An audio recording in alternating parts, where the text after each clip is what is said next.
Hi, Shruti. So good to meet you after such a long time. We are catching up. Yeah. So, Shruti and me met at a writing workshop. This was way back in 2016. And now 2016 seems really far off. It's already 2024. Can you believe it? I can't Yeah, believe it. yeah, So I have been speaking so much about Shruti on all my social media handles. But just to let everyone know, Shruti is many things. She's a writer, she's a photographer, she is a journal keeper, she's a low waste practitioner, um, and she's a creative soul on whole and whole, and she makes these documentary movies.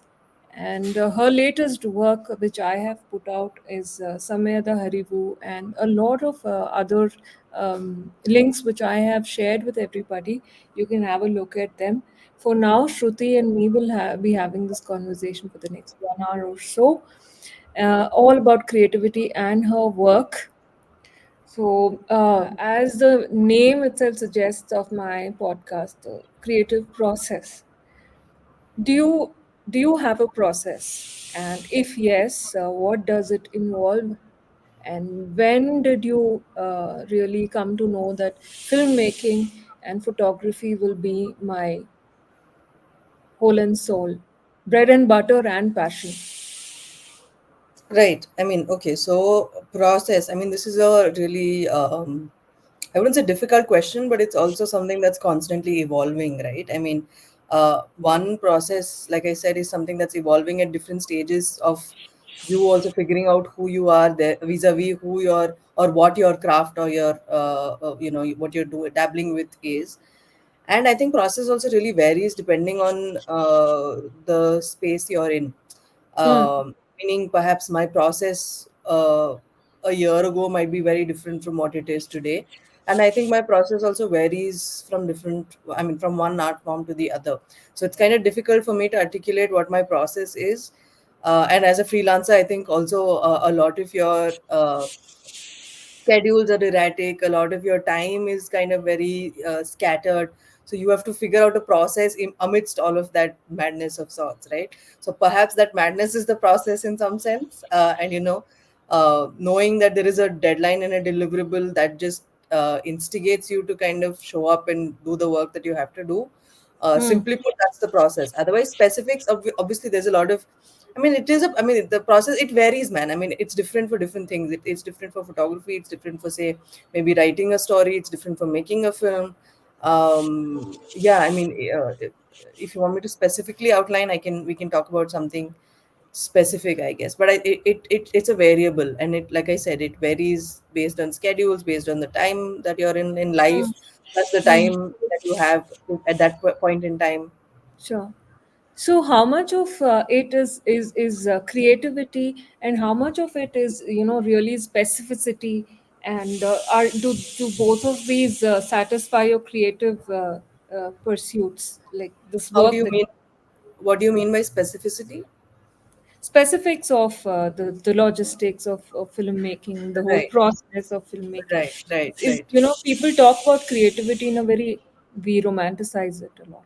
Yeah, So yeah. is it that only, or is it very, it's it's like step by step? Is it a process? And Uh, how, yeah, yeah. I think it's a mix of both. At least I've come to realize that you cannot, or I think for me, or what works for me is a mix of both. I mean, I need to have some kind of steps or process, like something tangible to it, to say that these are the things Tangible. Yes. that Yes. need to be achieved. And in that you kind of find your creativity, whether that is that you find a story that is slightly different, or an angle to the story that perhaps has not been explored by others, or when you're taking a photograph, you're looking at it from a perspective that perhaps literally from a perspective that nobody has taken a photograph in. So I think a lot of the process is not when you are doing the like when you are perhaps making the film, or when you are taking a photograph, writing, whatever it is. A lot of the creativity is the prep that you do before the process, right? Because I think the creativity comes out during the process. because during the process it's almost like, what a lot of, say, theater actors or just theater practitioners do, right? What do? You rehearse on a regular basis. You're kind of stretching your muscle to make sure that it becomes muscle memory. But on the day, what you're doing is essentially you're letting it be, right? In the sense, it's become so ingrained and so much a part of you that on the day you're just performing. So similarly, I feel like perhaps you sharpen your creativity by doing small practices on a regular basis, whether it means reading stuff, watching stuff, and just enhancing your input in that sense. But when you're Hmm. finally doing the when you're working towards the output, I don't think the creativity is specifically uh, worked towards at that time. I think it comes out at that time because you worked on it before the process itself, Hmm. especially for something like, say, photography. I mean, while taking the photograph, I can't. I mean, I'm talking about something very specific here, right? I'm talking about like the process in general, but obviously there are moments and there are spurts where during the shoot or during that moment there are things that come out. But I'm saying Hmm. that you have to reach that place where I think you have to hone that to allow that to happen in that moment, otherwise that won't happen. I don't know if I'm making sense, but yeah, I think yeah, that's what I Hmm. was trying. Yeah. Yeah, yeah, yeah. Makes sense. Makes sense. So since you do so many things, I'm very intrigued by um, how important is money? Does everything that we do, should it make money, or there is this part, filmmaking, which gives me the bread, and maybe the other thing gives me butter. How Yeah, is the money part of it? that's a Because tough question, I think, especially as creative professionals. um, but I won't lie, I think money is important to me, and I think it comes from a space of having I mean, just understanding where one is coming from, and catering to family, and making sure that one has enough to sustain oneself and family and others around and things like that. And also, I think um, I'm at an age and stage where I'd like to save up and try to cater to things that I want in my life. And I don't think it's necessarily a bad thing. I know there's a connotation that creativity and money doesn't go hand in hand, and you're almost deemed as नहीं नहीं ये तो पैसों के बारे में बात करती है, तो it's not a nice thing. But I think that's also a misconception, because I think a lot of times people talk about creativity, and it's, yes, creativity is important, and good work, good stories, all of that. But at the end of the day, at least for myself, I can say that this is something that I do on a regular basis, right? And this is my bread and butter. So it is also important for me to make sure that money comes on the money is on the table. But having said that, I also know that, I mean, there are things that I'm really passionate about, and I will do stuff that need not have as out of much. these many things, which do you think that where do you think that you would do it for free? I don't want to deem it that way. I think it would depend on a lot of things. I think Sorry, maybe what you wouldn't charge for. You yeah, I would mean, so, mind. it entirely depends on perhaps the organization that I'm working for, the person I'm working for. In fact, just yes, 2 days ago, I offered someone who I'd been speaking with about doing some videos and stuff in the sustainability space. Somebody that I'm hugely, their work that I'm really passionate about, and they're at a stage where they just bootstrap for cash and stuff like that. So they said that they might not be able to bring in the money. So I was quite happy to say that I'm happy to do it pro bono, because I really am passionate about the work that they're doing. And so there are times, I think, when the person is genuine, the work that they're doing is genuine, and I think when you are also at a stage where you can afford to do pro bono stuff, right? I think if you, I mean, it's a lot of factors, man. I mean, it's a mix of I mean, मैं हवा में बातें कर सकती हूँ कि I can do free में things and stuff like that, but the practicality of life is, you do have expenses, and you do have things and things like that. So as much as there are times that I would also, I mean, so I also have done my fair share of free work. I have done my fair share of low wages, and sometimes still do, because either the work is interesting, or sometimes you don't have a choice, and utna money bhi chal jayega, so there are those times as well. Hmm. But yeah, I mean, I think in terms of passion, I am passionate about sustainability. So I think that's a space where, if there is good work and something that I think would make for interesting or impactful content, then I would be willing to consider that. But I don't want to label it that in that way. I mean, Sure. anything that I think is is worth just something that I'm passionate about and something that I think is strong enough and doesn't need any returns in that sense, I will easily step down and say that I'm happy to do this pro bono in any sense, and that Hmm. doesn't have to be anything specific. I mean, Yeah, fair I do my journaling workshops, which I started out as pay what you like kind of a enough. system, and Hmm. that give me great joy. And even now there are times I do it on a pay what you like, and not I don't charge too much as well. So there are Hmm. things that it also kind of goes hand in hand with the phase that you're in the sense. So if I'm starting out certain things, then I wouldn't charge as much because I know I'm also inexperienced, or I would just let it be as, say, pay what you like, or something that I know benefits a lot of people, something like journaling, Hmm. or even Hmm. sustainability, something that I'm really passionate about. But that I don't, like I said, I don't want to put it into boxes to say this I I will do for also think this happens. I'm sorry, it happens a yeah. lot in this field.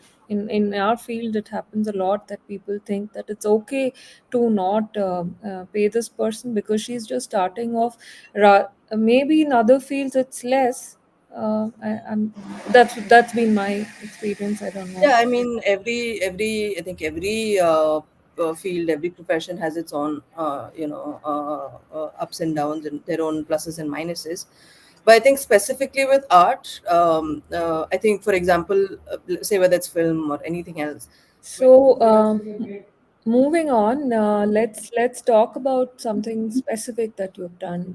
How did you choose this particular lake and not any other lakes? Like there were lakes which are frothing, and how did you choose this particular lake? Right. So, I mean, so this particular film was commissioned by Charles Korea Foundation for a annual competition that they run called as the Nagri Film Competition, where basically every year they put out a theme around urban India and challenges that urban India faces. I mean, it need not be urban particularly, like different cities, right? And the theme for this year was reclamation of the urban commons. And I was clear that because I was just getting out of college, and just in general, I think I am clear that I'd like to tell narratives about the city of Bangalore because it's a city I call home. So that is something I was very clear about, and we were just looking for spaces and things like that. And I live in the same area that the lake is in, so that's Begur in Bangalore. And I was just looking for spaces and things like that. And actually, we came across three spaces. So there's a fort, there's a lake, and there's a temple. And the original idea was something totally different. And we wanted to talk about the three spaces and how the three spaces are in three different stages of use, and how one is kind of ignored, and so on and so forth. But the folks at the other end liked the idea of the lake, and how there was an active citizens movement. And then we kind of put a twist on it to say that we wanted to talk about the lake in its so one, because Begur in itself has a history that's related to the city that not a lot of people know about. So there's a lot Hmm. of historical significance of Begur. It's the place where you find the mention of the word Bangalore, and Hmm. the story that we know about the Benda Kaluru is not a true story. It's an urban legend. Hmm. So that is something that that I was drawn towards. And I was just curious. I mean, I've stayed in this area for so long, but I didn't know a lot of things about the area, and I was just curious to explore that. And the lake in particular, I think so. It had some interesting points. I mean, I was really curious. So if you see the lake, on one side of the lake, you will find immigrants and huge high-rise buildings and so on and so forth, closer to the highway, the NH7. And on this side of the lake, you will find remnants of like an old village, and a certain kind of population that have inhabiting this space. And I wanted to bring that contrast in. I mean, this film was directed by Vikas, my friend, and myself, so the two of us. So we were just curious to take in both those perspectives and see how that impacts the way they are interacting with the lake, and how that kind of impacts the way they I mean, what has been their shared histories with the lake, and how it's two contrasting voices and two contrasting experiences. And then who really is the lake for? I mean, we Hmm. talk about all of this use of these resources and everything, and eventually sometimes it's always about beautification and how they look, and it has to be a certain way, right? Hmm. But for example, the native population that has always been there have always known to have interacted with it a certain way. Yeah. And oftentimes we don't take into account their experiences, their expertise when it comes to developing so-called such places. So we were coming from a space of understanding who really is this development for and who is benefiting from this development on a very without urging too many people. Just wanted to kind of put that forward and Did you talk about. talk any people in I the mean, so process? far no one. Let's hope that we'll hope to keep it that way. But yeah, I mean, so the lake also has some political history and some. Bringing about a change, is it part of filmmaking? Does every filmmaker start off as a change maker, or is it just, I know that you dabble in both, right? In film document, because earlier it was documentary filmmaking, now it's filmmaking also. Yeah, I'm Is a it filmmaker, so I make both fiction and non-fiction films. Simply put, I okay? I think non-fiction comes a little more easy to me, and I think I am passionate about it. But I do want to say both. I don't want to limit myself by saying that I'm a non-fiction filmmaker or a fiction Yeah. filmmaker. I'm So telling as I stories. was asking, so change, is it something that you start off with to bring Uh, about change? And does that so I happen think with a right. documentary? Right. So I think answering your initial question and what you were thinking about, I don't think this is true for all filmmakers. There are a lot of people who strongly believe that films are meant for entertainment, and I am also on their side on this. But I think just the way I've been brought up and the way I perceive films, I feel like it's a platform that allows you to speak about things and tap into an audience and psyche in some way or some sense. And if you're able to um, just make people think about something, I think that's half the battle won in some sense. So for Yeah. me personally, as a filmmaker, I think it is something that comes into all the work that I do. It's not specifically limited to films. I think all the work that I do in some way is has some sense of it's a reflection of the I like to say this, that it's a reflection of the people, places and time that I'm in some way or the other. And we all are social beings and we inhabit a society, so I think inevitably there's a lot of reflection of the society we live in. So for me it is important. So whether it's the fiction films I make, I find myself telling stories that have something to it that is beyond just entertainment, and I think that's important to me personally, right? And So that's why you choose documentary making. maybe because I think I find that easy, not easy. I find that it's a space that allows that to happen naturally, or at least that's the perception of that space. Having said that, I think I'm in a. I would love to find the right balance of entertainment and, having Have you some. worked on entertainment also? Film. Have Yes, you so all worked the on fiction other films movies that also? we have worked on, I mean, as part of my film school experience, I would say is a good balance of entertainment and something that perhaps makes you think and sit back in some sense. It could be the little things, right? For example, one of the short films we did was I am really passionate about representation of older people in films. And by Hmm. older people, I mean say 50, 60 plus. And we're so used to having them represented only in a certain manner. And I mean, as a person, I'm really curious about their lives. And I also believe that, that life doesn't end after a certain age, which is something that happens in our society a lot. So I really wanted, so one of the films that we did, I was really sure that we wanted a slightly older person who was the protagonist of the film in some sense. So that, it need not be, the big things, just the small things in whatever way possible. And then similarly, there was a short film that we made about a lesbian woman in a small city in India. And there were certain things that I was again very clear about. When we talk about, homosexuality, we generally talk about uh, men. Again, there's very limited, I mean, I wouldn't, yeah, limited or lesser conversations about women. And again, I wanted to do it in a two-tier city, so that to say that it's not just an urban problem. At the same time, also, I wanted this person to look like you and me. Again, when we think of a lesbian woman or even someone or a homosexual man, we have a certain image in our mind. They I have an wanted to make image. that. Yeah. The Yeah, so those kind stereotype. of things, I think, yes, so those kind of small things, I mean, one can only try. And I think Yeah. you have to begin somewhere. I'm sure we Yeah. also made our own sense of errors, but Yeah. I Also, think Hello Guys was something that which was absolutely, really impactful, yes. showing the effects of social media.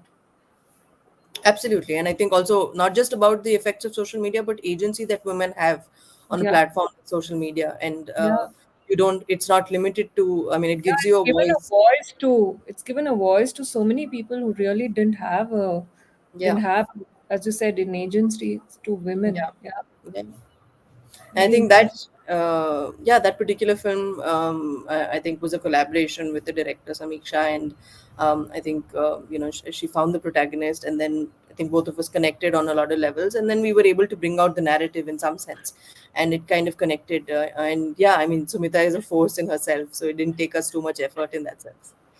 So if you talk about, I think if we talk about the process and go into the detail, it's maybe you find this person on social media and then go to the backstory and then actually find that person in real life and go there, do your research, and Right. I mean, really it a lot varies. of effort, lot of Yeah, it effort. is definitely an effort. For different things, it's different in terms of the efforts and how you reach out to it and how you do it. This was a documentary, so yes, I think. Yeah, so we were clear. I think so. The director came up with the idea that we wanted to do social media influencers, and then we started researching, and luckily, we found this person. I mean, she found the person, and then you just go meet the person. Then you see that there is a character and there's a story there, and then you kind of figure backwards. This one was, I think, a lot of research, meaning finding the person. After that, I think it was fairly I mean, the character allowed us easily into her life, so that was easy, but sometimes it's not always that easy. Is it a 1 day shoot, the whole day that you followed her, or It's many not just days? one single day. I think we shot around 4 5 days, if I remember correct. Four, We five shot days, yeah. 4 5 days. It Yeah, yeah, definitely takes that much time yeah. about it. The is art itself is it activism, some part of activism, because these days more than any, if you look at the nature of movies itself, it has changed from entertainment to a lot of story based, and the protagonists have changed. Like if you see Gully Boys, and there are versions of Gully Boys in the documentary, in the more non-fiction way, which is stories have been told. So I'm very interested in knowing from different makers, is art activism? I think this is a reflection of the person who is helming the art, and that varies from person to person. At the end of the day, I don't think. I mean, the art is a reflection of who is making it, right? The artist in some way.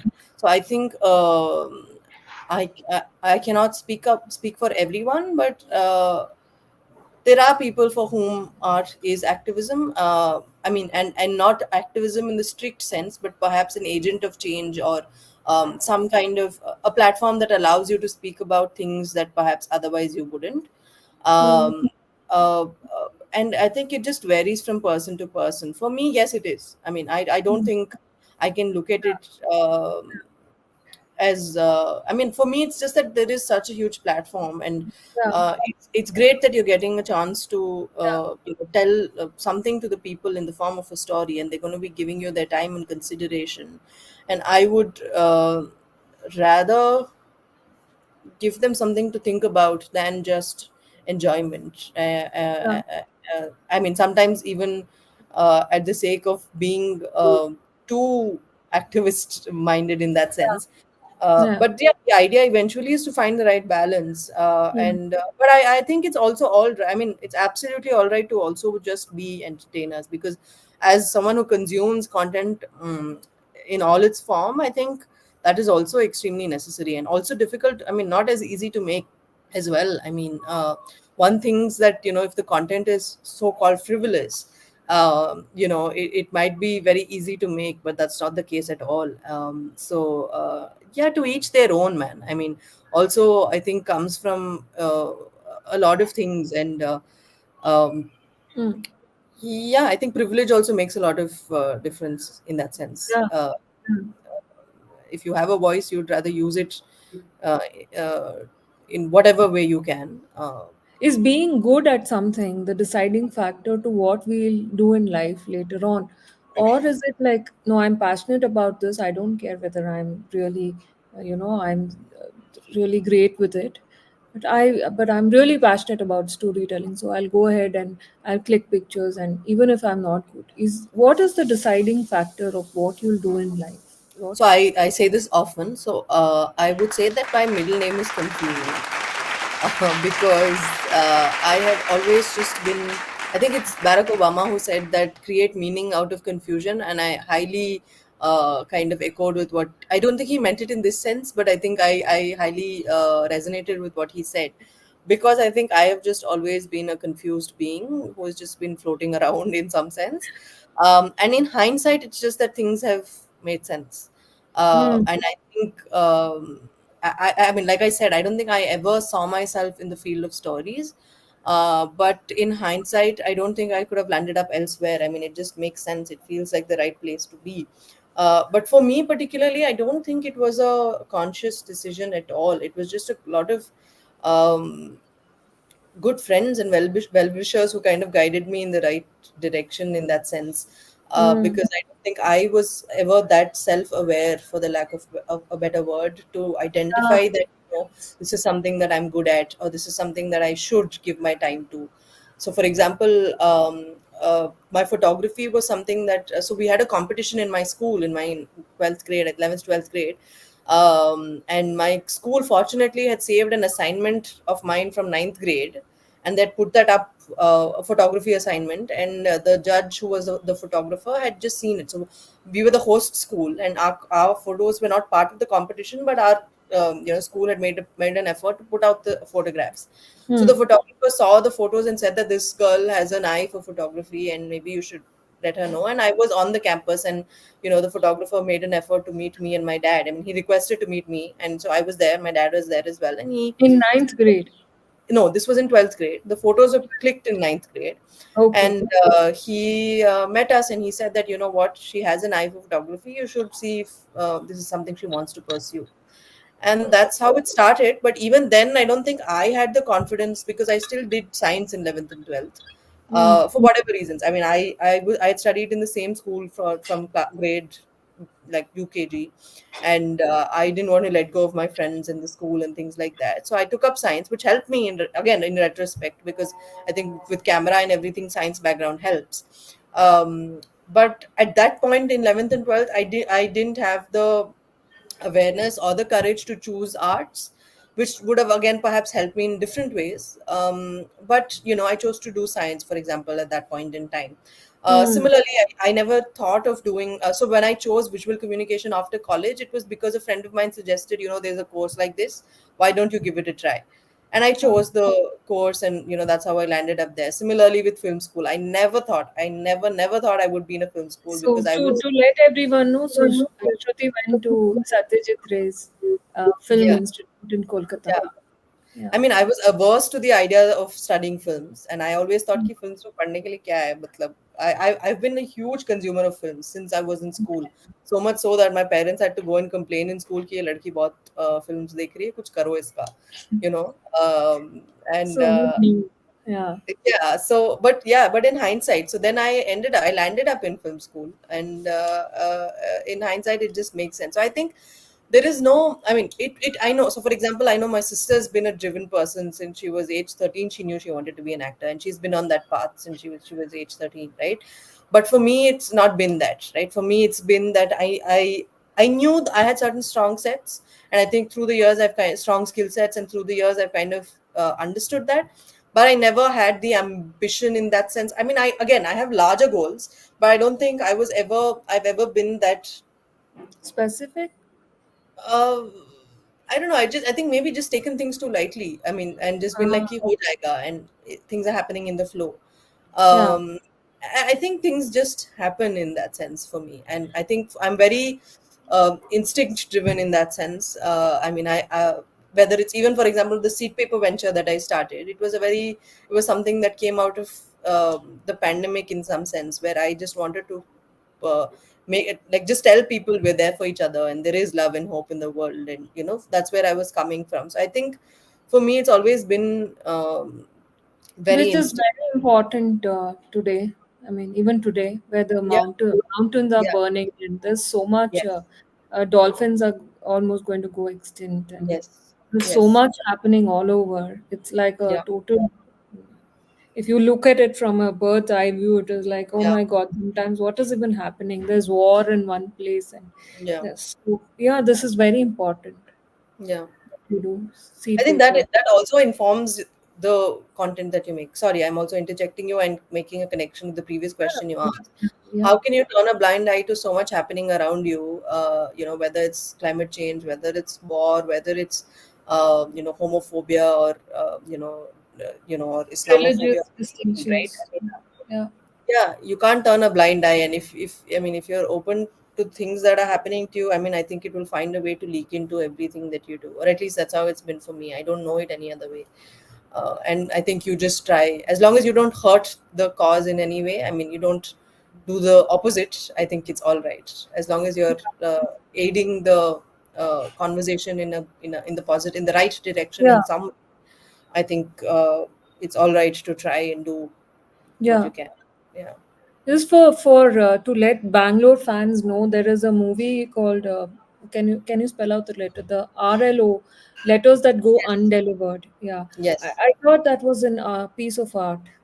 It's Yes. so slow and it's ebbing and it's showing something which we cannot express, and it's total nostalgia to see that movie. And I didn't know that it existed in you. It was beautiful. Can you say Yeah. a very very short mention of it? How did that come about? It's total piece of art. You should go and check it out on YouTube. Its name, please mention the name also. So the title of the film is Bangalore 560046. So it's the pin code of where the RLO existed. It Hmm. doesn't exist anymore. So I was curious about the idea of an RLO. I got to know about it again during the pandemic and a little before actually.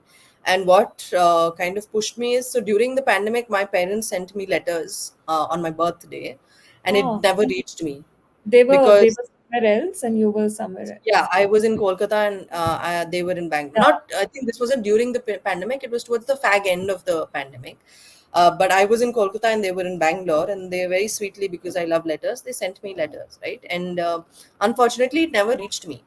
And this has happened in the past as well, where, for example, I've sent letters to say five friends, and only three out of five have received it, two haven't received it. So I've always been The curious. blue inland letters? Not just the Indian letters, even postcards. So if you send via normal post, it's very difficult to track them. So sometimes they get lost, right? So I've always been curious what happens to these letters, and in that pursuit, I found out that there's something called as the return letter office, which used to be called as the dead letter office, where basically undelivered letters kind of reach. So I was always curious that this is something I'd like to pursue, and BIC, which is Bangalore International Center, they have a annual film grant of sorts where they archive different stories across the city. So they had put something out, and I said, okay, this is an idea I'm dabbling with. Let me just send in a proposal. So Hmm. they really liked the idea, and they said, okay, why don't you make a film? And yeah, and so then it was just a process from there, that you reach out to the folks at the Indian Postal Department and find connections and reach out. And then we went, and fortunately or unfortunately, the timing of it was such that when we went to shoot with the folks, they were transitioning from Bangalore. So the RLO was shutting down in Bangalore, And to move to Chennai, because Chennai. they wanted. So now all operations of South India happens out of Chennai. So I Okay. think now there are only 4 or 5 RLOs that exist in India. And from Bangalore, we correctly went at the time when the transition was happening. So I thought it was an important time in history as well to kind of document that. And I had also romanticized a lot of, what could these letters hold, who would these people be, their processes be. But it was also kind of insightful to speak to these people and see for them how it was just a clerical, job at the end of the day. And But just one of meeting. the characters, even I think he mentions that Bura in Kannada, he mentions that he feels sad for some of them, Yes, and yes, yes, that yes, some of them have written about their troubles, and some of them yes. have written about, and it Yeah. doesn't reach, so we feel sad. Yeah. Yeah, Yeah. he's mentioned. So Yeah. yeah, I mean, but I think he was talking about it from a sense of how a lot of people address these letters to say politicians or people who they hope might bring Yeah. about change. So it was from that space that he was talking about. But yeah, Mm. it was really nice to get the opportunity to shoot that and speak to these people. And I think that's what is also very interesting. I think with what I do, I just love meeting these people, talking to them, their stories, these spaces that we get to inhabit. And yeah, I think that's really exciting. I think after listening to you for about 35 minutes now, I have heard and said the word curiosity a lot. So I think curiosity is a very big foundation for our creativity. You as a writer or filmmaker and everything that you do, you followed your curiosity about the lake, about this post office, or even the lady on the Instagram. If you followed, so would you, curiosity is something you follow, and then creativity comes out of that. Could you say that Yeah, happens? absolutely. I think, but I think, and you would agree. I think as humans, forget about artists. As Hmm. humans, I think you have thousands of things that you're curious about. Eventually, Okay. you act upon just maybe 1% of those things, or even, I Not mean, not even even 1%. 1%. Sad. Very limited. Uh, Uh, that's a grief. Yeah. I mean, it's not even sad. I mean, there's only so much time and only so much resources you have also. Na? Ki, you can't dabble into the same thing at the same time. Hmm. So yeah, definitely curiosity, but it's also, I think, about which curiosity you act upon at that particular given time. So I think it's about acting upon that curiosity and the timing of it, and that makes a lot of difference. I think Hmm. finally on what the outcome would be, or what your process would be as well. But definitely curiosity is 100%. And I think, at least for me as artists, what you tend to remember is sometimes the curiosities you don't act upon, and sometimes it's too late. Now you can't act upon it, in the Hmm. sense that for example, if I was even say a week late on wanting to shoot the RLO in Bangalore, I would have lost that opportunity in that window. I would have Yeah. had to go to Chennai, which is a challenge, right? Because now I'm in Bangalore, I'm able to do it with a little more Yeah. ease. So those kind of things. So sometimes it's the timing really When matters. it And comes to you, you really act on it. no, You. it's not necessary that you have to act upon it when it comes to you. Sometimes, see, it's difficult to say. Sometimes I think your curiosities need to ruminate in you until you feel like you have to act upon them. But sometimes I think it's a very gut and instinct driven thing. I mean, Yeah. curiosities come to you. They come to you, the same curiosity, different curiosities, they keep coming back to you. I think, isn't there that famous quote that people say that, ideas, if you don't act upon them, they'll find someone else. Somebody else. Yes, yes. It's pretty That much that. I think, always happens. Mm. yeah, it's pretty much that. So curiosities keep knocking your door, and if you, based on your instinct, maybe it wasn't meant for you, maybe someone else was supposed to act on it, and then Mm. great for that person and that curiosity, right? Something else that you do is very passionately is journaling. And I wanted to ask you about journaling. So today in today's world where we're all looking for someone to talk to, share a lot of things, is would you like to say something about journaling itself and how did this happen? How do you take it to so many people? So journaling for me has been a very personal process, pretty much similar to writing actually. I always thought of them as very personal and very individualistic practices. I mean, so I never involved a lot of people in them. So as for journaling, I've been journaling since I was in fourth grade on and off. Mm. So I have like heaps of journals, some really embarrassing and very stupid stuff, menial stuff. But Fourth grade. sorry, yeah, fourth grade. As early So as grade. yeah, I Fourth don't know grade, where it came from I think actually. we are about eight. No, we are about 12, I think. 11 or 12. In No. fourth grade. Children Yeah, are yeah, what? yeah. Fourth grade. 11. Yeah, whatever the age is. Yeah. I don't know where it came from, honestly. I will have to introspect about that. But I think when I was in fourth grade is when I started. Maybe it could be from school actually, because I don't remember. But yeah, I think it started out for me. It would be very event based and like very menial stuff. Ki, today this happened. Today I spoke to my crush. Today this, like very stupid things, right? And I think that's where it started. But eventually that also changed. I mean, even now I think a large part of it is still just jotting down events, but it's also going beyond and writing about feelings. But During the pandemic, I discovered group journaling through my sister who attended another workshop, and I Mm. discovered the joy of it. I think it was the timing of it. So I think group journaling, so I attended it as a participant, right? There were hosts who were hosting this, and I discovered the joy of people just coming together and responding to the same prompts very differently, and then that kind of pushed me to start my own journaling groups of sorts. And I did that. I did, I think, 2 3 groups during the pandemic, and I have been doing ever since, whether it's Mhm. personalized or groups or whatever.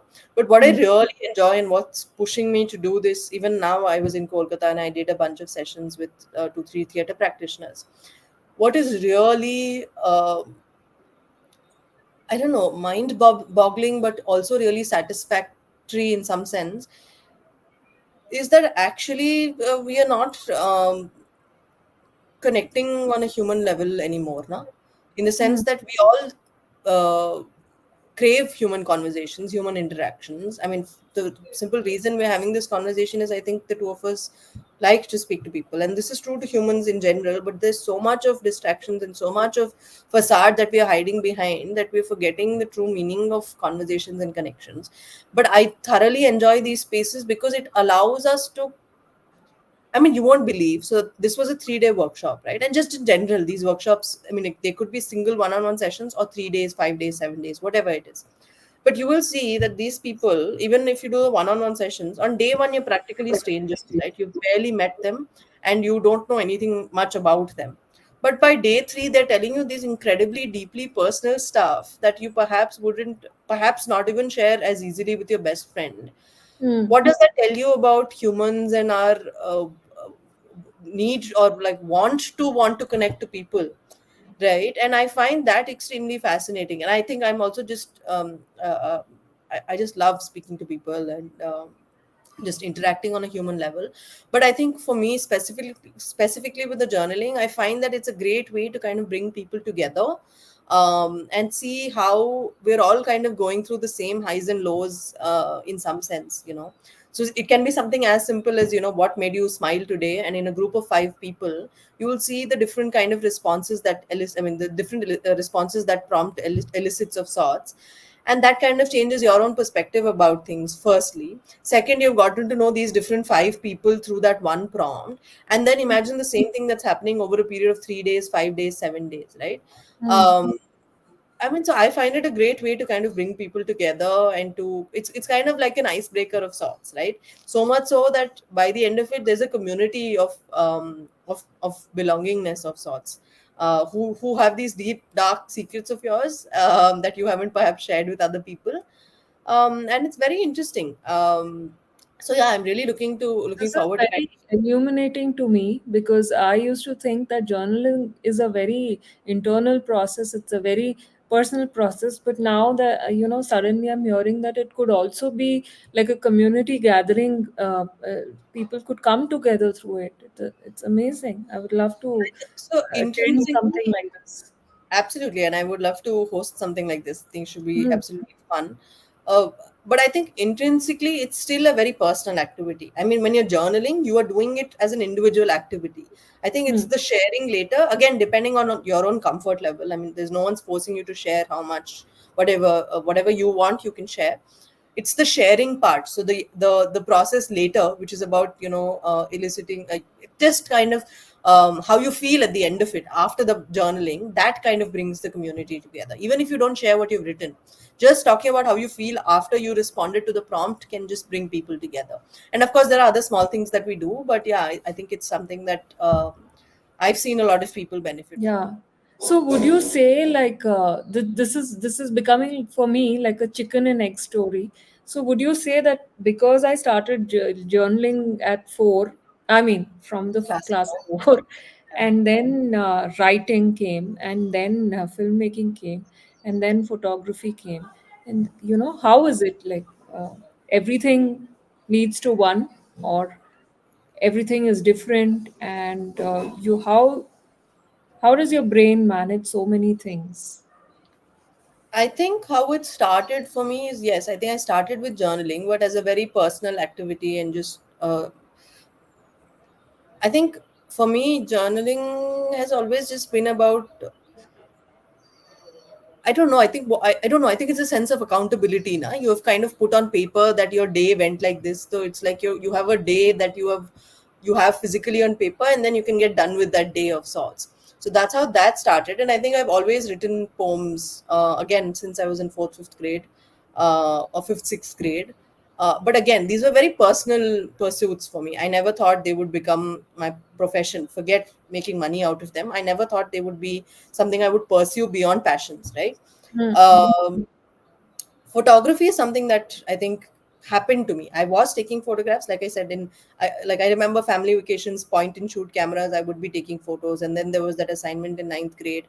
And then later in college, even though we had a small module of photography, I found myself doing a lot of photography myself.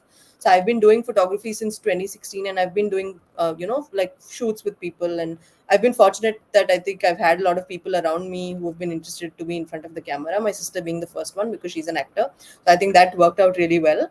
But those kind of things, and just identifying. So photography happened. Filmmaking, I had no idea would happen to me. It just happened. Again there. A friend of mine actually pushed me to say that you photography is something you do. Why don't you give writing a chance? You're good at it, give it a chance. If it doesn't work, photography is something you can fall back on. And So I think now I writing is also a big part of your journey, of your work. Yes, absolutely. So I joined SRFTI with a specialization in script writing, and that's the degree that I have. But through the course, and I realized that my inclination has always been to be, in direction, being the director and even the producer for the lack of, for in other departments.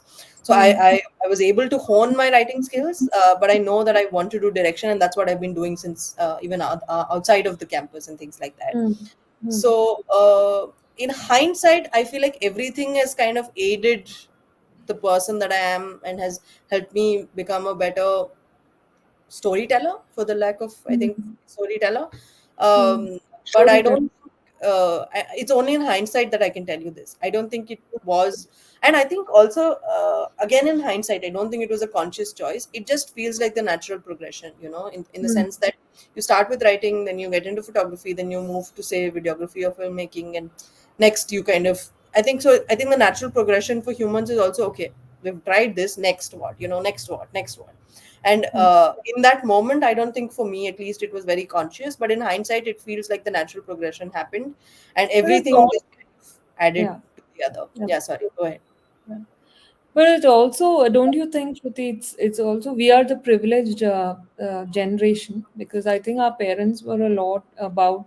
They also must have had all these, list of curiosities and the yeah, but yeah, so a lot of privilege also. I mean, we could afford to follow our curiosity into No, so many. 1000%. One Is it? thousand percent. I think I still have a lot of people who turn to me and say that, wow, it's lovely to know that your siblings are doing these things, and we are still, a few in our family as well. So I do acknowledge and realize that, and I think I must say that I'm really grateful to my parents who have allowed both my sister and me from a very young age to kind of venture out into things and allow us to figure our own paths. I don't Yeah. think, I mean, it's definitely a luxury and a privilege that not everybody gets. So I do acknowledge that. Yeah. And yes, I think the previous generation has not. I mean, I'm sure has had a lot of curiosities, has had a lot of interests, but have not been able to First, pursue that. In fact, for me, filmmaking is something that both my uncles, my maternal and paternal uncle, kind of pushed me to do. So specifically, my paternal uncle, I think he's vicariously living through us, because I think he's always been interested in doing something like this, and in some way. Uh, uh, Kind of contributing and taking forward his dreams in that sense. I think he finds happiness that we're doing something like this. And yeah, mm, there are hundreds of such people and hundreds of such stories. Not even like my parents' generation, maybe even like just people in their early 30s and things like that. I know a lot of people who would have wanted to do different things, but aren't able to. survival are, but are into the survival game, of fending for their, I Yeah. think. bread Yeah, and and I butter. think a lot of people didn't have the um, so even if, let's say, one is of course family, family might not have allowed and things like that, but I think also not so much awareness and means to kind of Awareness. Yes. do pick up these things and do them consciously, right? So we've been lucky to have had that awareness and been able to pick up these things. And Yeah. Yeah. yeah, I would still say that I am in the middle generation of sorts. I think it's the generation after me. So I feel it's much easier for them. Again, I mean, I'm really fortunate that I've had support from all ends as much as possible. But yeah, it's definitely yeah, a game of a Yeah. lot of things. Yeah. So, coming to creativity, what would you say is your, are you spontaneous or are you a good planner? Like, is it a combination of both? What is creativity to you? It's something spontaneous? No, I think creativity for me is I think it's a bunch of things. One, I think it's a lot about, like you said, right? So let's say there's a curiosity. It's about letting the curiosity reach you, and also sometimes mulling over and ruminating in that curiosity. Sometimes you need to give it that time, especially with writing, I think. So that is one thing. There's an aeroplane passing, should we wait for it to pass? I mean it's a mix of things. One is definitely this, that you let for something, the curiosity reaches you, or you reach a curiosity, and then you let it ruminate in whatever sense or time that you think it needs. Yeah. Second is, I think for me, I think given the person that I am, it's also a little bit of organization. I think it gives me some sense of order in this not so,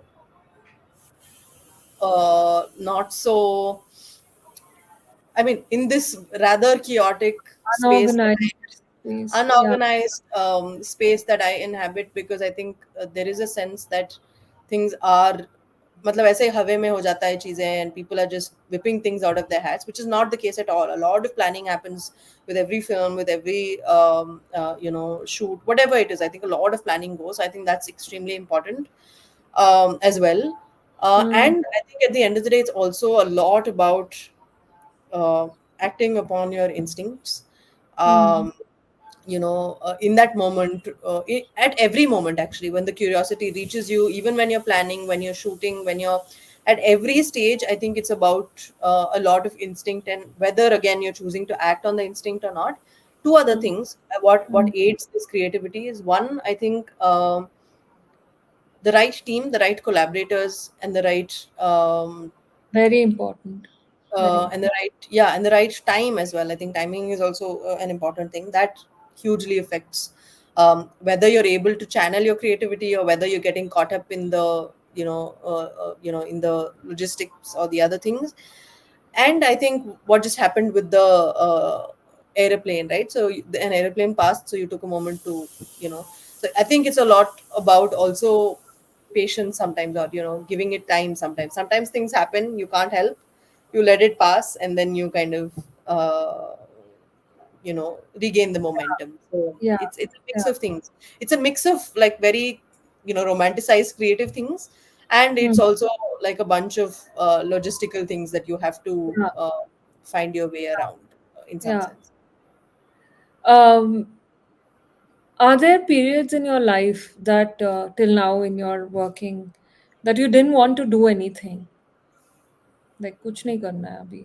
And मतलब कुछ करना ही नहीं है? yeah. नहीं यार, ऐसा तो नहीं. I don't think I've always anyway at any time felt like कि कुछ नहीं करना है. No, I mean, no, Maybe no, that not. is also over romanticized. That moment, though, that period where they say, take a pause, take a break, Oh let yeah, it. those kind of things. Yes, I mean, yes, to take a break. Yes, I mean, I think I'm on the other end where I struggle to find a break sometimes. Like I'm just sometimes I just want to overload myself with work, because then I just don't give myself the luxury to take a break. Sometimes I think, and that's not a good thing. But I've Mm, realized sometimes forced breaks, right? Because sometimes you don't have work, and you're as a freelancer, you're waiting for work, or it's you find those few chunks of days where you're in the middle of projects or whatever. Those breaks are important. I would say that definitely. I think I mean, so for example, let's just take an example of a story now. If something is happening with you, or if you're writing a story, you're able to look at it only from a distance and from after a certain time. You're not able to look at it when something's happening to you. For example, let's say you're making a story out of something that's happening with you. You can't do, I mean, you can do it while it's happening to you as well, but you will be able to do it with a certain perspective once it's happened to you and you take a step back from a certain direction and then you look at it, right?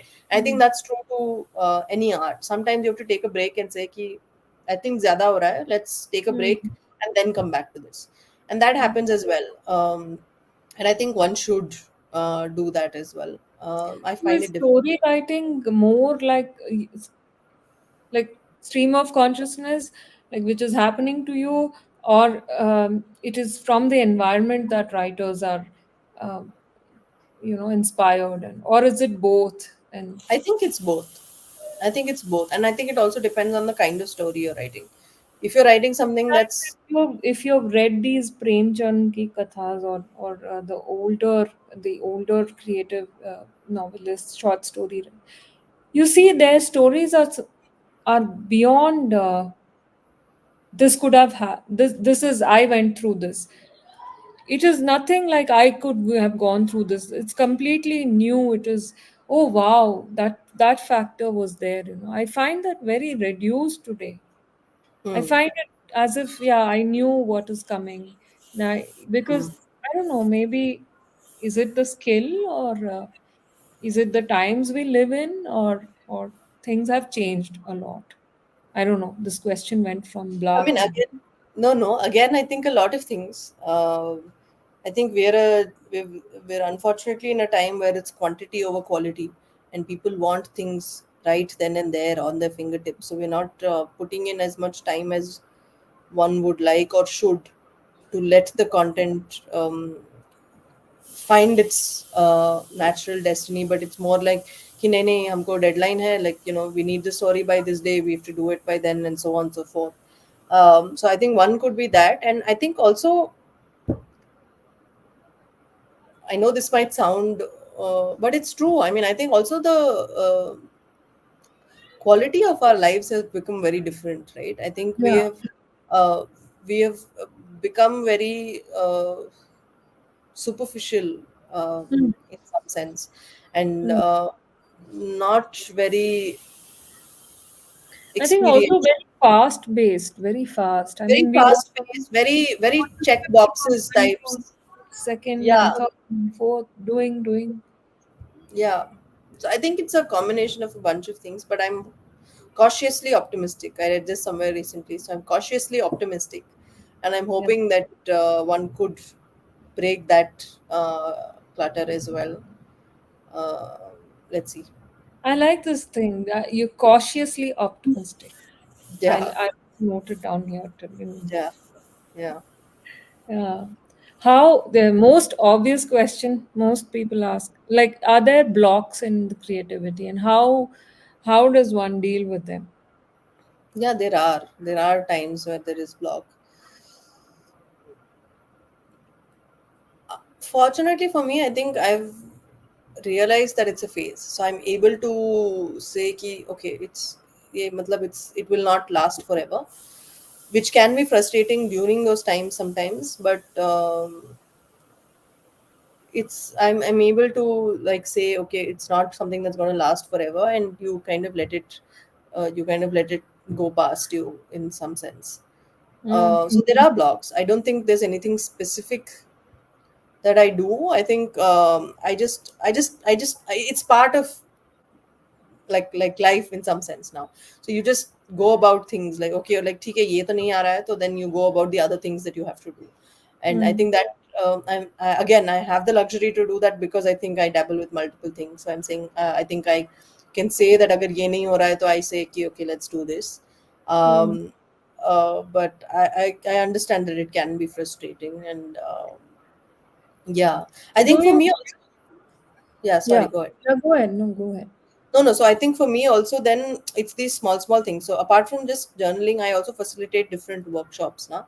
So I find it just invigorating and rejuvenating in some sense when I meet these kids or like adults who, and just these interactions, and they're just like a fresh hit of energy in some sense sometimes. Mm.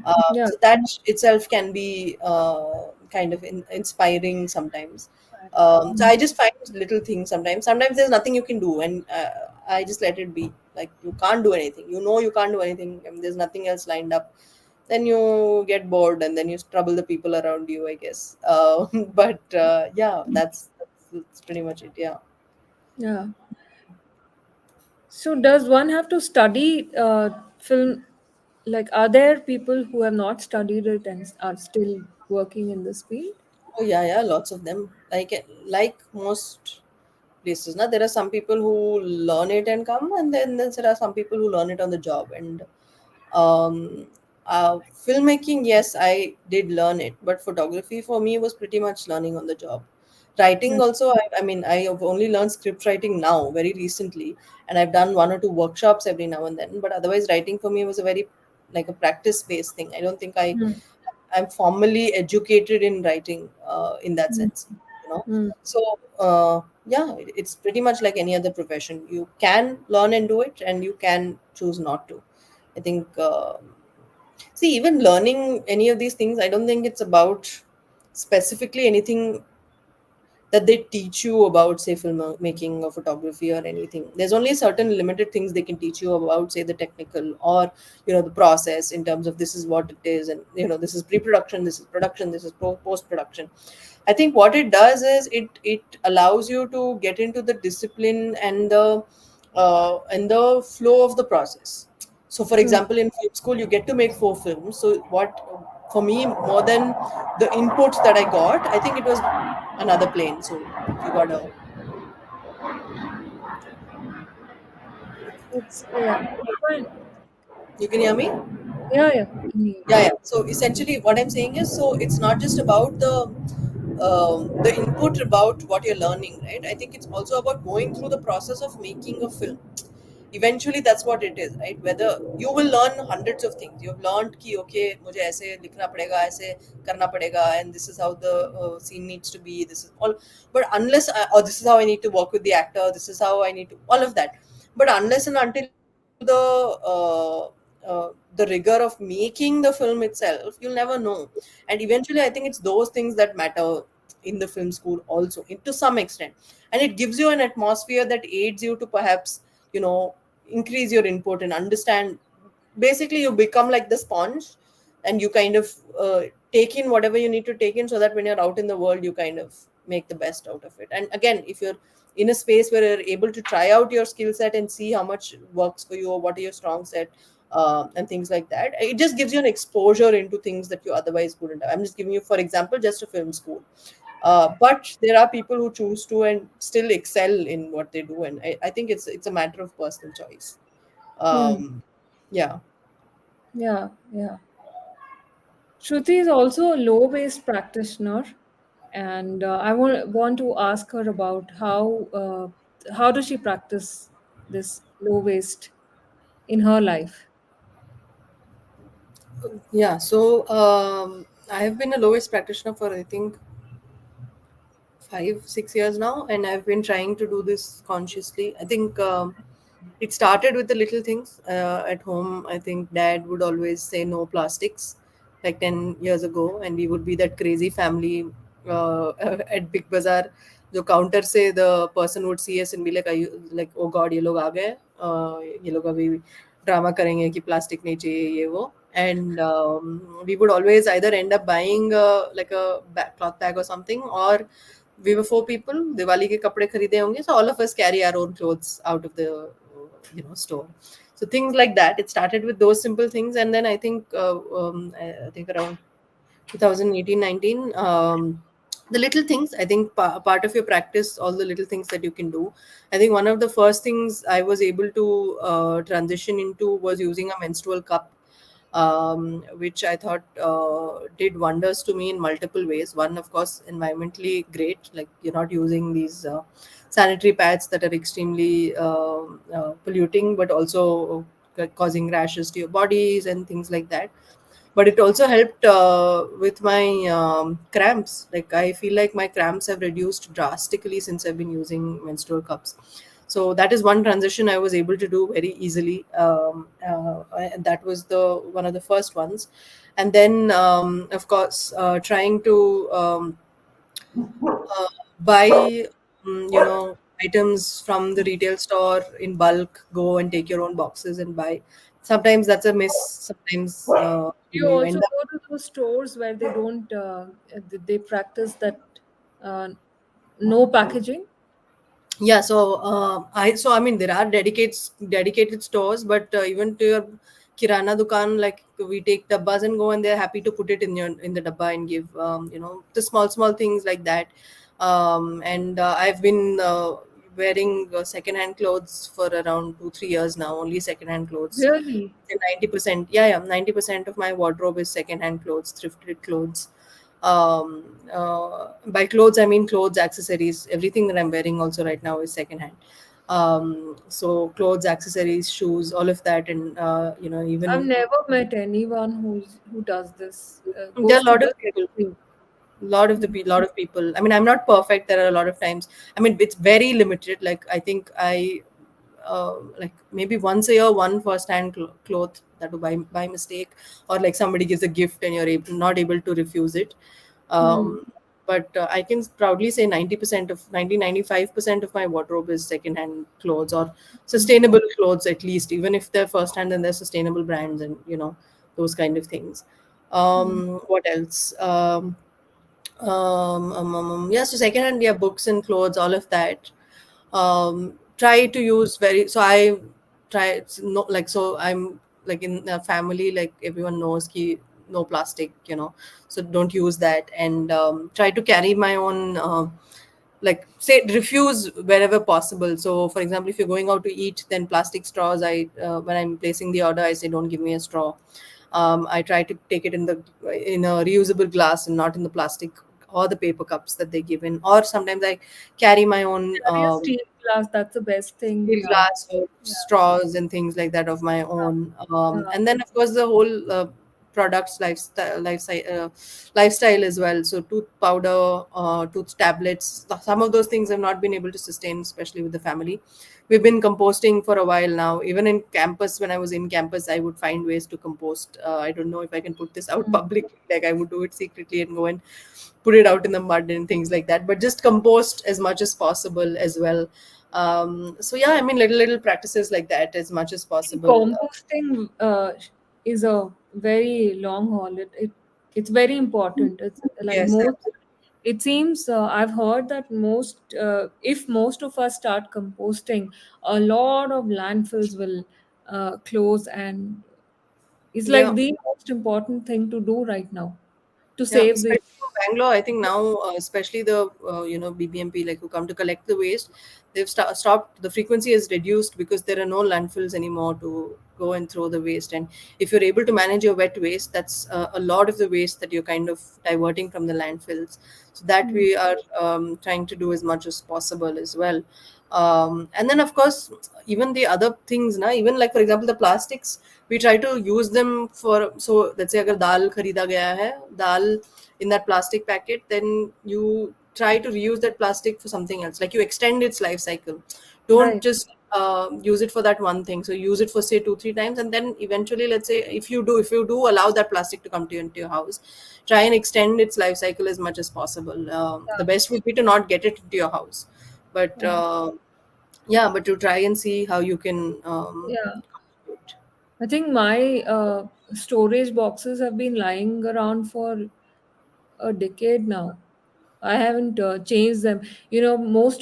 Many of my friends whom I used to speak to about waste, they would say, "Oh, I've changed my entire range." But my question to them is, what about, even that change? You're encouraging more things. At the end of the Absolutely. day, we are throwing one set, but we are getting in more. So where is the you do you know what the throne things are? Where are they going? That's a very important point you bring up, actually. I think a lot of people, and I think I was also initially under this misconception that, okay, if it's sustainable means no plastic. That's not Yeah, necessarily the case. I mean, yeah, it also means whatever you have, you try to use that for as long as possible until you bring in something new. For example, I think the storage containers at home, similarly, have been like those Tupperware containers for like 10-15 years now. Yes, that's plastic, but at least you're not, because if you throw it away, where is that plastic going to go, right? At least you're exactly. using it for the life cycle that's possible. And then if you're getting in new ones, you think of alternate and not get in plastics if you Yeah, need the new ones, right? If at all you need anything and things like that. yeah, yeah. So yeah, I mean, those kind of things that you do. In fact, I mean, this is more of a health reason, but it is also more sustainable. I mean, I eat millets. It's supposed to be much more sustainable. It consumes much lesser water in terms of crops and things like that. So those are also things. Yeah, I think it's about the intent and finding the one thing that you can start with. I think start with one thing that you can easily change, um, and then Even you find. as we speak, if I can interject, Yeah. sorry. Even as we speak, I'm so moved and inspired to tell you this that we should, make a documentary on. I mean, it must be the most done thing. Of course, hundreds and thousands of people must have already made it, but our perspective, our simple point of view, we should make a documentary out of waste and what it's doing. Yeah, yeah, yeah, Like really visit landfills, and yeah, I think we should. yeah, absolutely. If you're in, we should. Yeah, yeah, no, absolutely. I think it is something that I'm curious to explore.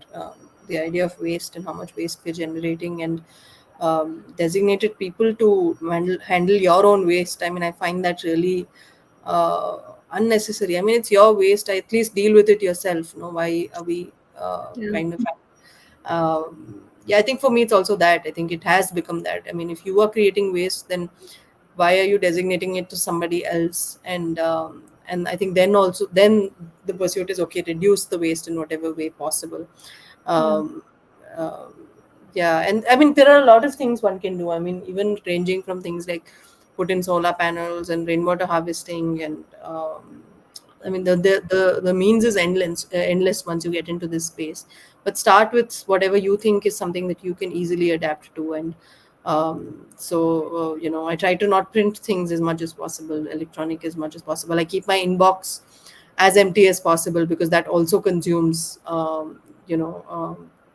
mean, it generates carbon. And all the films that I've made with the low waste approach.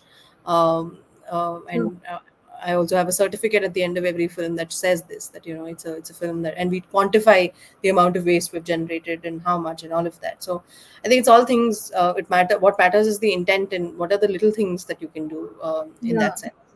yeah, Uh, yeah, and also extend the life cycle of products as much as possible, even yeah, electronics, and things like that. We're so used to, income is so disposable these days. You're like, okay, 20,000 ka hi to hai, phone kharid lo. But also yeah. think about how you can Add extend. another gadget to your house, maybe. Yeah, I mean, is it really necessary? And if you're getting one, is it possible to get a second hand one? I'm still fighting that, because even though I've had the will to do it, but everybody suggests technology layer or the first hand low and like whatever. So Yes, I'm still also struggling with that. But then I try and make sure that when I'm giving it away, I'm making sure that there is use to it. yes, uh, yes. so do as much as possible, I think, and try that it is hopefully it is making an some kind of a, it is impacting the larger picture in some sense. But we need more people doing these little things. Yeah, yeah, yeah. Very Yeah, important. And thank you for sharing that. Yeah. yeah. I was curious, actually. Sorry, yeah, you had a question. No, no. Go ahead. I was curious. So you have a dog that you foster. I also have two cats. So I was wondering, and this is a question to you as well. Do you think that aids your practice as a creative person in any way? I definitely became. I think he eased out a lot of emotional. difficulties that I was having in even getting up. And yeah, I think he brings a kind of ease into the life, but at the same time it's a lot of commitment, it's a lot of work also. Yeah, But if your love for them is higher than your the difficult part, then you will sail through it. yeah, It's yeah, the best thing to do. yeah. First, Got I it. started with fostering him. Then it became then we adopted him. And if I had a if I would living on land, I would have taken many more. Yeah, Such a joy to live with them, especially if you're lucky you find a docile one. That's it. So yeah, sweet. They are an yeah. addition. What about you? I agree. I think, in fact, I joke about this, saying that the one good thing that happened to me out of film school was I got these two into my life. Actually, their mother and then these two. So they're called You Kulfi got and them Faru. from there? Yeah, I got them Yeah. from Kolkata. Huh.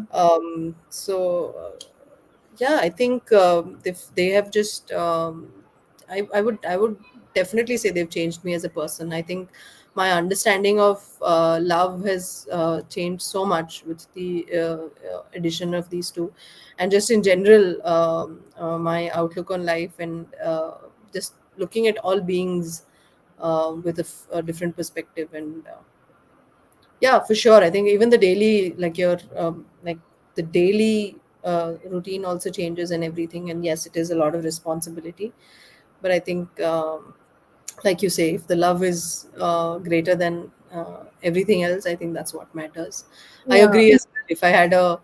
If I could, and if my, and maybe once when I do have my own place, I will have a lot of animals, birds, and beings in that space. Yeah. Yeah.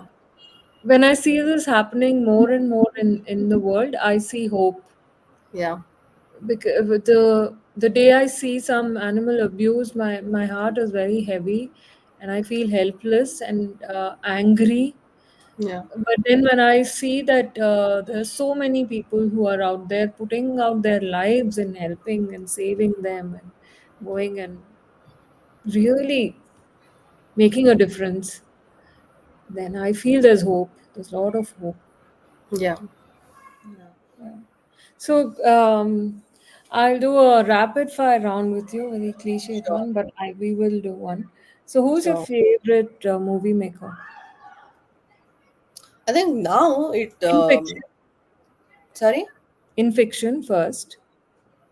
Yeah. So my all-time favorite is Abbas Kiarostami, who's an Iranian filmmaker. And most recently, I think Kiran Rao. Her work is really promising, and Love. some of her interviews are extremely Hmm. resonating. Sorry, I forget this is rapid fire. Sorry, sorry. Go ahead. No, no, no, it's okay, it's okay. Yeah. Yeah, yeah. I like Kiran Rao too, and I have to see the Iranian filmmaker. Any movie that you want to Yes, I always recommend start with Where is the Friend's Home. It's a very simple, lovely film mm-hmm. about this young boy who gets his homework exchanged with his friend, and it's about him trying to find the friend to return the homework. He's like his friend's home to return the homework, and it's a very beautiful film. Should watch. This is the kind of storytelling I always look for. This Yes, very real and very specific little detail that, yeah. So yeah, what about documentary filmmaking? Are there names? Are there things that yes. you would recommend? Again, a lot of people, but I think someone who I really liked in film school and even otherwise who pushed me was Agnes Varda, a French filmmaker. Some of her films I really enjoyed. Okay, Cleaners and I is one of them okay, that I really enjoyed. Yeah, okay, okay. So movies or photos? can't choose, man. Can't choose. Can't choose. Sari or jeans? I don't know why I'm saying sari, although I would wear jeans every day. But right now I want to say sari. Sari? Yeah, Yeah, yeah. Sari is all over. Social Yeah. media is full of like my question is, where are all these beautiful things and where do we go? There's so much traffic. See, we couldn't meet for the interview. Yeah. We're so scared of the traffic. Yeah. Okay. Family or work? Family. Okay. Documentaries or fiction? Documentaries. Favorite phase of life? School, I guess. School. Okay. Yeah. Yeah, I was those one of those kids who loved schools. Ah, Loved nice. school, so yeah. Lucky. Truth or romanticism? Truth. I think that's the phase of life I'm in. Yeah. Mm. If you'd have asked me, say 2, 3 years ago, romanticism, but I think I'm in a phase of life. Truth. Yeah. Truth. Yeah. Rest or hustle? Hustle. Yeah. 90s or 2000? 90s. I'm a 90s kid, 90s. But I mean, yeah, okay, fine. 90s. Okay. No, but I actually have grown up on 2000s. So even though You I'm a grew. 90s kid, I've grown up on, it's difficult to say actually. Govinda and all is, okay, I don't know. Let's keep it as 90s. Yeah. Okay. Govinda? What about Govinda? No, no, I was just saying You're like, a big fan of Govinda. not, I mean, I admire him, but I think I've grown up on a lot of like these Govinda, like, so the films I would watch when I was a kid that my parents used to be like, yeah, they create is like a lot of Govinda films, Akshay Kumar, basically your Z Cinema stuff, Max, all that. So yeah, Yeah. all that, yeah. Takes or retakes? Interesting. Rapid Yeah, fire. Fast, fast.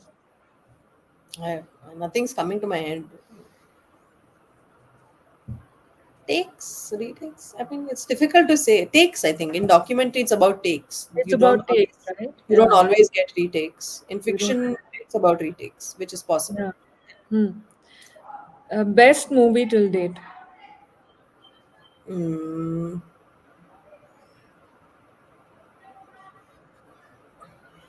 right now, just Where is My Friend's Home is running in my head because I recommended it to you, but it is one of my favorites. Okay.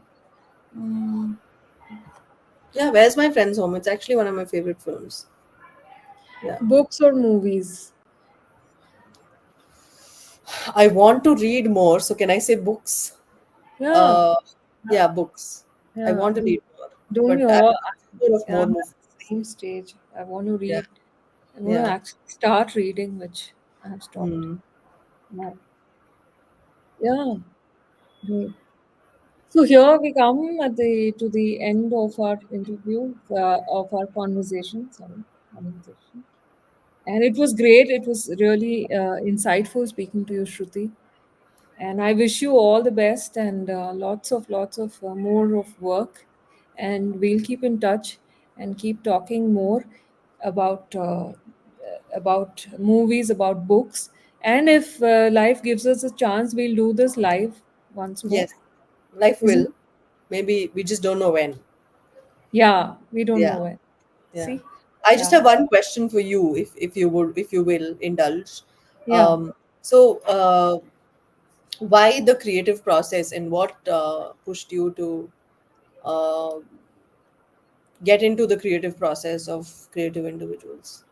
Yeah. And I mean, what is your barometer of creative in that sense? It's a two-part question. So, why the creative process, and what pushed you to do this, and what does creativity mean to you? Yeah.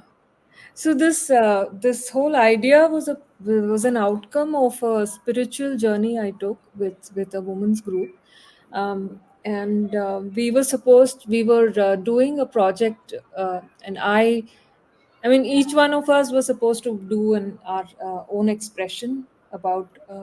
It could be in form of anything, and this is what came to me. Like I found that this is what I love. I love connecting with people, and I love to know more about them, and maybe curiosity somewhere. Yeah, that's how this whole uh, yeah movement came about. I think this whole yeah I moved towards. Uh, it was in 2020 during the pandemic, and I wasn't thinking of interviews and stuff, and I wasn't even aware that people are doing podcasts and there are video podcasts. It just came as someone, maybe I found my found a voice that okay, I have a lot of questions, and I love to connect with people on a very real level. So yeah, since we couldn't go out and all, so online was the best thing. And second one, what creativity? What What does is creativity mean to you? Yeah, it's a way of life to me. Uh, it's a way of life. It's the way I do it. It's the way I live my everyday uh, life. Maybe it's as simple as what I eat, what I cook, what I at home.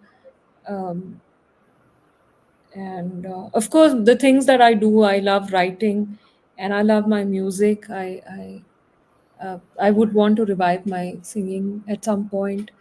And yeah, but creativity is so big. I never thought about what is it to me.